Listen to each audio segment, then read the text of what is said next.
and shine, mag-start na tayo mag-bake. Yes, may lakad ako mamaya, kaya bilisan natin. Oo, kumuha ka ng dalawang bowl. Yung pinakamalaking bowl mo, dun mo ilagay yung saging at doon siya i-mash gamit ang tinidor. Or kung may masher ka. Sabay tayo, okay, let's start. Okay, my friend, gagamit lang tayo ng dalawang bowl dito. Isang bowl para sa mixture ng wet ingredients at isa namang bowl para sa mixture ng dry ingredients. Yung pinakamalaki mong bowl, yun yung kailangan mong gamitin para sa mixture ng wet ingredients. Ang una mong gagawin ay babalatan mo lahat ng banana at ilalagay mo dun sa pinakamalaking bowl. Okay? Yung banana mo kailangan yan super ripe. Baka manibalang lang yan ha. Mas hinog yung saging, mas okay siya kasi mas malasa yun. Kapag lahat ng banana ay nabalatan na at nasa bowl na silang lahat, ready na sila para i-mash. Pwede kang gumamit ng tinidor pang mash or kung meron kang masher, mas maigi kasi mas mapapadali ang proseso. Pero since kami ay mahirap lang, tinidor lang ang aking gamit. I will show you the power of tinidor para sa ganitong banana. Ngayon, my friend, nasa sayo na yung kung gaano mo kadurog gusto yung saging. Kung gusto mo ng durog na durog na durog, okay lang yon. Kung gusto mo naman na medyo may mga buo-buong saging para pag kinagat mo yung banana bread, medyo may ma-feel ka pang buo-buong banana, okay rin lang yon. So yung texture ng banana will depend on you. Your banana bread, your rule. Kung happy ka na sa pagkakamash ng banana, pwede na tayong mag-start ng mixture dun sa dry ingredients natin, okay? My friend, please make sure na yung oven mo naka-preheat na ng 180 degrees ha. Doon sa isang bowl, kailangan paghalu-haluin lahat ng dry ingredients. 4 cups of all-purpose flour, kailangan yan i-sieve just to make sure na walang buo-buo doon sa magiging mixture natin later, okay? Pangit naman kasi kapag kumagat ka na ng banana bread tapos may kita mo mayroon pang buong flour. Ano ba yan? Normally, kapag nilagay ko na yung 3rd cup ko ng flour, doon ko na rin isinasabay yung iba pang ingredients para mas madali siya ma-incorporate.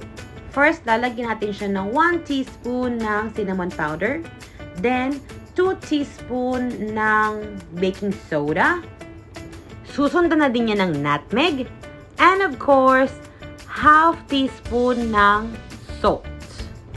Sieve ulit to make sure na hindi sila magbuo-buo, diba?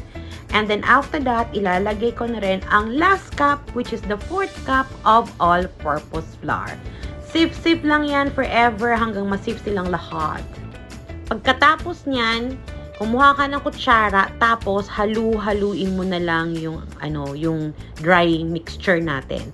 Just to make sure na lahat ng ingredients ay talagang mai-incorporate para patas at pantay-pantay ang lasa ng ating banana bread.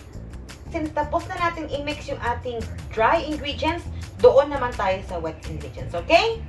So, my friend, kunin na natin yung ating minash na banana kanina at ilagay na natin ang 1.5 cup ng brown sugar.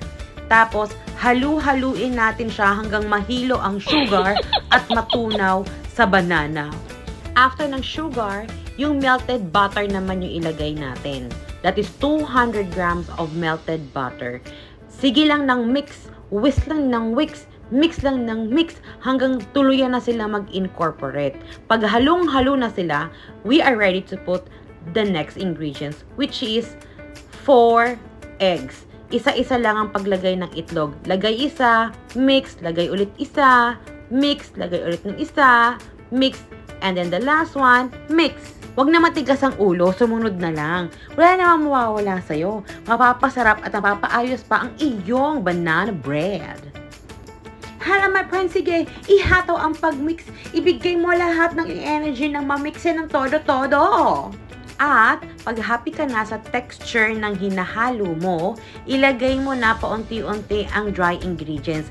Huwag mo siyang ilagay ng bigla ang ganyan. Huwag mong biglain. Kailangan you have to introduce each other first. Ako normally, dinidivide ko siya into 3. Ina-add ko yung next batch pag nakita ko na talagang maayos ang nahalo yung dry ingredients sa wet ingredients. Ganyan talaga ang baking, my friend. patience is a virtue. Lahat ng bagay kailangan paghirapan dahil pag pinaghirapan ng isang bagay, tsak 100%. Masarap yan, parang heaven. Ay, ano ba yan? Bakit naman napasok ang heaven? Sorry naman po. Anyway, my friend, kapag yung wire wrist mo ay hindi niya na mahalo maigi yung butter mo kasi nagiging thick na siya dahil doon sa dry ingredients, palitan mo na siya ng spatula. I'm sure may spatula ka dyan. So, spatula na lang yung gamitin mo na pang-mix niyan. Hanggang matapos ang dry ingredients, hanggang ma-incorporate mo lahat, yan na yung spatula ang gamitin mo. Very, very helpful yan. Hindi lang yan helpful sa paghalo ng bibibake natin. Helpful din yan pangpalaki ng braso natin. Yan ang ating exercise for the day. Ang maghalo nito, magpalaki ng braso using the spatula. O, diba? Bongga! Anyway, tiyaga-tiyaga lang talaga yan, my friend. Huwag kang mag-alala. Dahil pagkatapos niyan, makakatikim ka din ng masarap na banana bread. I'm sure, kung first time mo to, maso-surprise mo ang family mo. Wow. So, enjoy lang. Madali na tayong matapos nito, okay? Ngayon naman, kailangan nating i-prepare ang molder. Kung ayaw mo maglagay ng baking paper, okay lang. I-grease mo na lang yan ng butter. Pero ako, palagi akong gumagamit ng baking paper para mas madali siyang tanggalin. Kung happy ka na sa mixture kanina, pwede mo na siyang ilagay dito and bake it. Pero kung gusto mo nga siyang dagdagan ng optional ingredient natin, much better. Go for it, my friend. Syempre, ang chocolate chip, ang walnut, ang raisins, makakapagpadagdag yan ng lasa at texture sa banana bread natin. At saka, my friend, I recommend you to put at least 1 tablespoon ng all-purpose flour sa mixture na yan. Bakit kanyo? Syempre, para pag hinalo mo na siya doon sa butter natin kanina, tapos binake mo siya, ay hindi lulubog. Ngayon, kunin na natin yung butter natin at ilagay na ang additional ingredients. Optional lang to, my friend, ha? Hindi mo siya kailangan gawin. Masarap na siya kahit wala nito. Pero syempre, kung gusto mo siyang mas maging masarap at magkaroon ng konting texture pa, go for it. Itodo mo na. Para sa pagmamahal sa pamilya, itodo na yan. At syempre, kapag ikaw ay super duper happy na sa iyong mixture, pwede mo na yan ilipat sa molder. Ma friend, yung isang mixture nga pala nito is makakagawa ng 2 malaking molder ng loaf bread. So, gumagamit lang din ako ng measuring cup just to make sure na parehong-pareho yung measurement nilang 2. Para pag binake sila, pantay yung volume ng ng pagka-bake. So, i-bake lang natin to ng 60 minutes at 180 degrees. Again, my friend, pwede mo na yan i-bake as it is, pero kung gusto mo na maganda ang maging presentation ng iyong banana bread at maganda ang kanyang aesthetics, pwede mo siyang dagyan ng toppings. So, sa akin, ang ilalagay kong toppings is chocolate chip, chopped walnuts, at saka slice na almond nuts. Yan. Hihalo-halo ko lang yan ng maigi hanggang makombine sila, and after that, i-sprinkle ko lang yan sa top ng ng banana bread. Pag fully cover na yung top ng mixture natin, ready to go na yan. Kita nyo naman, di ba? It's very rich, very giving, very generous.